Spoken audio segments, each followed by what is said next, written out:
Outside the station windows, it was just beginning to dawn, painting the sky in soft pink and gray tones. Inside, in the vast hall, a life of its own reigned. The hustle and bustle of daytime trains had not yet begun, nor were there crowds of people rushing about their business, but the sleepy figures of the first passengers were already visible. Some were dozing on benches, others were slowly sipping coffee from a paper cup. Dear friends, I want to get to know those who are listening to me right now. Please write down which city or state you are from. It is very important and interesting for me to get to know my audience better. Enjoy the listening, everyone. Elena worked in a cleaning crew consisting of several women and 2 men. The women, unlike the men, worked by hand, scrubbing every corner of the station space. They moved in harmony, like a single mechanism, without wasting unnecessary words. Elena wielded a scraper and a brush, scrubbing dirt from the marble floors, walls, and benches. I hate gum, she grumbled under her breath, scraping another sticky spot off a bench. Meanwhile, her male colleagues were driving huge floor-scrubbing machines around the hall, lazily turning the steering wheel and occasionally glancing at the clock. One of them, a young and already bloated guy, slowly drove past her. "Hey, Elena," came his mocking voice. "Will you marry me?" With one hand he operated the floor machine, and in the other, he held half a donut. Elena straightened up and, wiping her face with her forearm to avoid getting soap from her gloves on it, asked, "Where did the donut come from? All the cafes are still closed. Did you find it or something?" "Well, I found it in the waiting area." "So what?" The fat man stuffed the rest of the donut into his mouth and wiped his greasy fingers on his uniform. "Envious." Elena spun her finger near her temple and then, sticking out her tongue, returned to her task. The cleaner laughed loudly in response, and his laughter echoed through the empty hall. One of her shift mates smirked. "Don't listen to that walrus, Elena." The young cleaner just waved her hand. Having finished cleaning the upper part of the bench, she thrust the brush behind the bench to clear out all the debris accumulated there. The brush hit something. Elena looked behind the leg and saw something rectangular dimly reflecting the bright station lights. It was a large, heavy, shiny smartphone. She had only seen such phones in advertisements. Pulling it out, she tried to turn it on, but the screen did not light up. The phone was completely dead. She noted it had the same charging port as hers and tucked it into her uniform pocket, then continued cleaning. Returning to the utility room to change the water and take cleaning supplies, she plugged the phone into an outlet and left it to charge. He piled everything up again. Elena grumbled, clearing the clutter of buckets and mops that the fat young cleaner loved to leave behind. At that moment, the phone lying on the table came to life and vibrated. An incoming call flashed on the screen. "Hello," the young cleaner said uncertainly, putting the receiver to her ear. "Hello," an agitated male voice replied. "You have my phone, which I lost yesterday. Please, return it to me. I will pay you a very good reward. You can be sure of that." "All right," Elena replied. "Of course, I'll return it. I don't need what isn't mine." On the other end of the line, there was a sigh of relief. "Thank you so much," the man said. "Where did you find it?" "Well, basically, under a bench at the station among the trash," the girl replied. "Well, I thought so." The man couldn't calm down. "You have no idea how important it is to me. My name is Eugene. I am currently away. I won't be able to return to the office until lunch. Could you bring the phone to my office and give it to my assistant, Kevin? I'll tell him not to be stingy with the reward." Elena, not hiding her excitement, replied, "Of course, tell me the address. My shift ends at noon, and then I can bring it." Eugene dictated the office address and the assistant's contact number. Elena wrote the details into her old little phone. Hanging up, she felt everything inside boiling with joy. She was already imagining how she could buy herself new autumn boots to replace her worn-out ones. The end of the squelching nose, she thought. After finishing her shift and changing into her regular clothes, Elena warned Kevin in advance that she would be there within an hour and a half. A bus and the subway, then more walking. The road to the required address turned out to be long. She stepped out onto the street, where a bulky building of glass and concrete loomed directly in front of her. Elena pulled out her phone on the move to dial Kevin's number. "Kevin, I missed you so much," she heard a playful voice from somewhere to the side. Elena took her eyes off her phone screen and looked in that direction. A beautiful, well-groomed woman with a disdainful expression stood in the shade of a canopy near the entrance to the building. She wore an expensive single-breasted jacket over a blouse and pressed trousers matching the jacket. Elena turned her gaze in the direction the elegantly dressed woman was looking and saw a young man in fashionable trousers and a shirt heading toward her from the building doors. A gold-plated belt buckle flashed in the sunlight. It dawned on Elena, the name was rare, and perhaps this was the very Kevin she needed. Not wanting to disturb them and simply waiting for the young man to become free, she froze behind a pillar, becoming an involuntary listener to their conversation. "Janice, why did you come?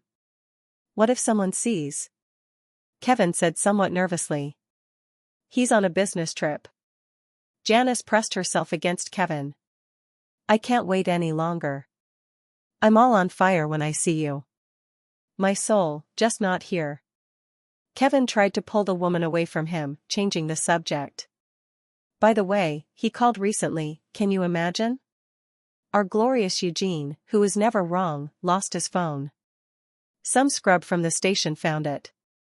She's bringing it now, and we'll see what interesting things he has there. The fool doesn't know I peeked at his PIN code." Elena froze. She realized they were talking about her and the found phone. So, she was a scrub from the station. Her heart constricted with resentment. She turned on the video recording on her phone and poked it out from behind the pillar, pointing it at the couple. "I'm so tired of life with him," Janice complained. "A little longer, my dove," Kevin replied. "Tonight everything will be decided. You will finally get rid of your loathsome husband, or rather, relieve him of the company, and we will rule together. Only the stubborn shareholders remain to be convinced." Janice lowered her voice. "What if they don't want to listen to me?" "They will be forced to." Kevin nodded confidently. "We've already done a lot. His throne is already wobbling. All that's left is for you to give it a little push with your finger, and it will collapse, burying the old order under the ruins." "You're so smart," Janice admired. "I love your ambition so much." Janice pulled Kevin toward her, and they kissed greedily. Elena, trying not to attract attention, hurried away from the building and the kissing couple before she could be noticed. She got on the subway and rode to the necessary stop. Once back on the surface, she still couldn't figure out what to do next. After what she had heard, she had no intention of handing the phone over to Kevin, but then the found phone rang again. It was Eugene, the owner of the phone. "Why didn't you give the phone to my assistant as you promised?" His icy voice crackled through the receiver. "I wanted to," Elena tried to justify herself. "Kevin says you simply didn't show up." The man was extremely irritated. "Forgive me," Elena said, trying to speak confidently, "but I couldn't. I am certain your assistant has betrayed you, and it seems your wife has too. I heard them talking about you. They are plotting a conspiracy to strip you of your business." Silence fell on the other end of the line. Elena waited. It even seemed to her that something had happened and the connection was cut. She was about to say, "Hello," when she heard Eugene's voice, full of anxiety. "Are you telling the truth?" the man asked. "What exactly did you hear?" Elena briefly told him about the conversation near the office. Eugene interrupted her. "I understand. This is not a conversation for the phone. Where can we meet?" An hour later, Elena was sitting at a table in a small, cozy cafe that she had suggested herself. In her hand, she held the found phone, and in her head, she replayed the overheard conversation. A sturdy man in an expensive coat entered the cafe, clearly unaccustomed to such places. He looked around, his gaze sliding over the worn tables and chairs. Only when he saw the girl sitting alone at a far table did his face relax. He exhaled in relief, approached her table, and asked, "You're Elena, right?" "Yes, that's me," Elena nodded, and the man sat down across from her. "Indeed, you chose the perfect place for our meeting," he said, as if continuing the interrupted conversation. "Neither my dandy assistant nor my wife would ever set foot in here, even at gunpoint. Here we can talk without extra ears." She handed him the phone. He placed it in front of him. The screen immediately lit up, recognizing its owner. Then the man took a wallet from his pocket and counted out a substantial amount of dollars for Elena. Elena looked at him in surprise. So much accidentally escaped her throat. "The phone, or rather, what's inside it, is worth much more," he explained, noticing her confusion. "It's only fair." Elena took the money. She had never seen such a sum. It was much more than she could have expected. She looked at Eugene with gratitude, and thoughts of purchases already raced through her mind. For autumn boots, she thought. A new coat wouldn't hurt either. I'll make it through until spring somehow. At that same moment, she realized that this man would not deceive her. "So, what did you hear?" Eugene asked, looking impatiently straight into Elena's eyes. Elena took a deep breath and began to tell the story. She recounted the entire dialogue between that wealthy woman and Kevin near the office building, mentioning their plans to seize the company and their contemptuous attitude toward her. Eugene listened without interrupting. His face grew darker and darker. And when Elena pulled her old little phone out of her jacket and turned on the video recording, Eugene slammed his fist on the table so hard that even the waiters turned around to look at them. "Janice," he whispered, as if to himself. "Our relationship has certainly cooled long ago. I knew she occasionally fooled around with someone. It's happened before, once with a fitness instructor, then with a driver. I closed my eyes to it because that was her life, separate from mine." His gaze settled on Elena. "But if all this is true, then right now it's much worse. She hasn't just aimed at our family life. She wants to take my company. My life's work. We have no other children. And thank God for that," he sighed heavily. "Now everything falls into place. The losses in the last quarter, her sudden sugary speeches, and his arrogant boldness, as if everything was already decided. And I thought I was just tired."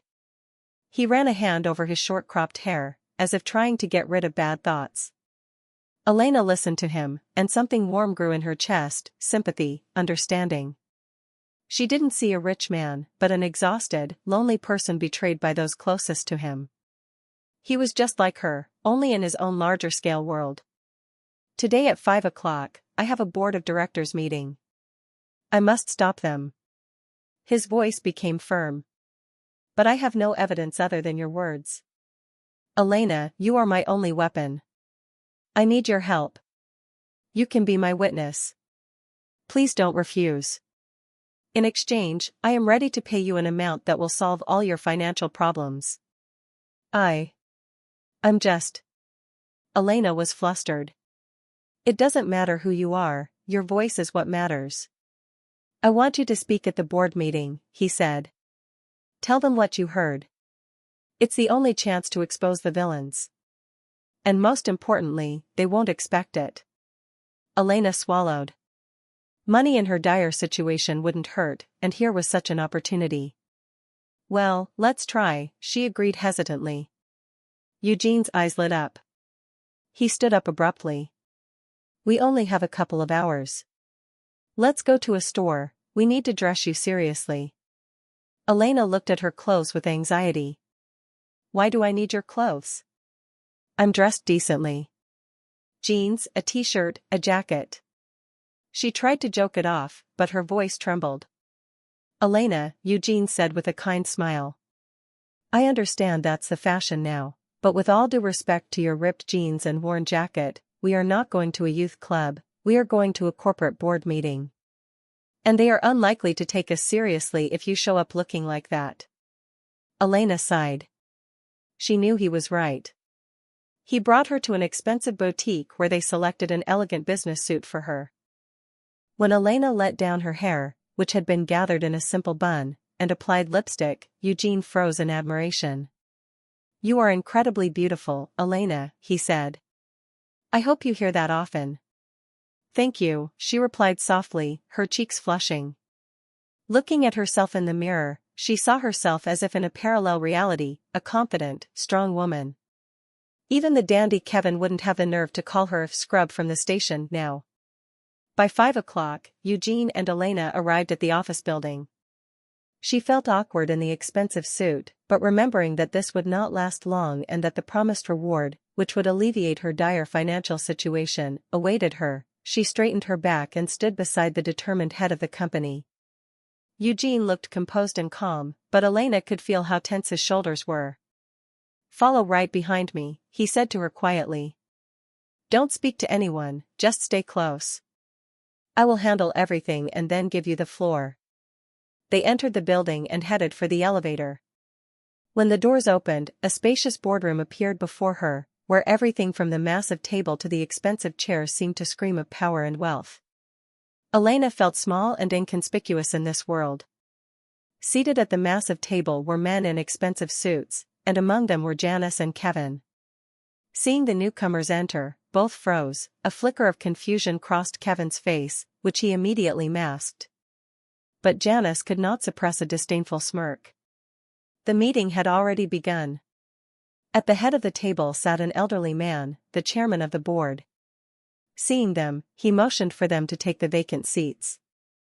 Elena sat down and shifted her gaze to Eugene. He sat straight with his head held high, showing not a shadow of anxiety. His charisma and composure were mesmerizing. "Eugene, we have just begun discussing the results of the last quarter," the chairman said dryly, looking at the head of the company. "Gentlemen," Janice said, rising from the table, "as one of the senior shareholders, I am initiating a discussion regarding the results of the last frankly unprofitable quarter." She scanned those present with a haughty look. "Yes, I understand that Eugene has led the company for many years and everything was fine. But the world changes quickly. We need to adapt to new trends, change our strategy." "New blood," said one of the oldest shareholders, shaking his head. "Eugene has always managed. The latest results suggest otherwise," Janice smiled triumphantly, not looking at her husband. "And I propose we consider Kevin for the position of the new CEO.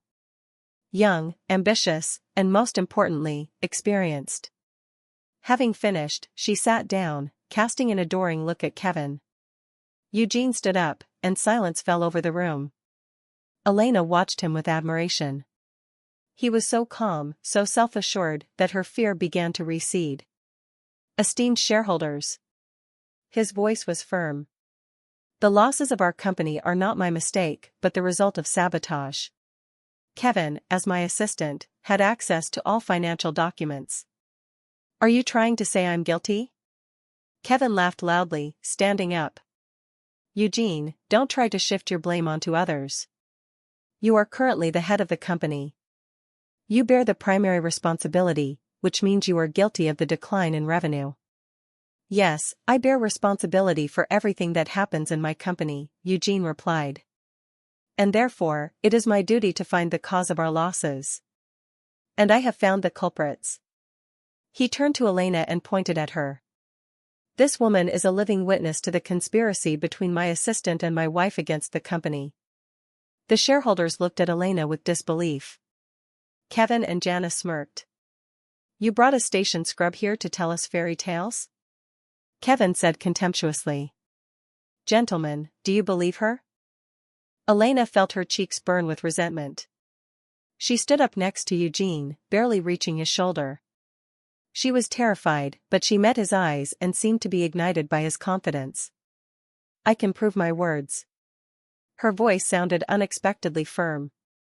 "I have a video." The conspirators turned pale. Elena took out her phone and, handing it to Eugene, asked him to put the video on the big screen. Eugene connected the phone to the projector, and a few minutes later, male and female voices filled the room, full of malice and betrayal. "I will get the controlling stake of shares. Kevin's voice sounded just as confident as it had in the hall moments ago. And I will become the richest widow. Janice's voice echoed through the office. A deathly silence fell over the room. Eugene turned off the video. There it is, gentlemen, he said calmly. This decline was provoked by betrayal in our ranks. The shareholders sat frozen, looking at Janice and Kevin, who seemed stunned and completely lost. Kevin, from whose face all arrogance had drained, stared at the floor. But Janice, who was not used to losing, began to shake with rage. What fool would believe this video, she shrieked, addressing the shareholders. It's a fake, a cheap edit. Can't you see? Her voice broke into a scream. And this girl, she's just Eugene's mistress. Just look at how they look at each other. He brought her here to mock us. But he is a fool who trusted a filthy beggar dreaming of your money. Our dear Eugene, to hide his incompetence, bought this pauper, dressed her up, and brought her here to lie to you. Eugene looked at his wife with cold pain in his eyes. Elena froze. Her cheeks burned with insult, but she remained silent. Janice, the chairman of the board, said in a tone that brooked no argument. You have crossed all boundaries. I am stripping you of your right to vote on our board. And I am calling the police, Eugene said hollowly, looking at Kevin, who was fidgeting under his heavy gaze. For intentional sabotage and causing losses to the company. Hearing the word police, Kevin turned even paler. Gentlemen, the chairman's voice rang out loudly. Given the indisputable evidence provided by Eugene, I call for a vote on the immediate initiation of the legal procedure for the compulsory buyout of Janice's shares as a shareholder who has caused substantial damage to the company. Tension hung in the air.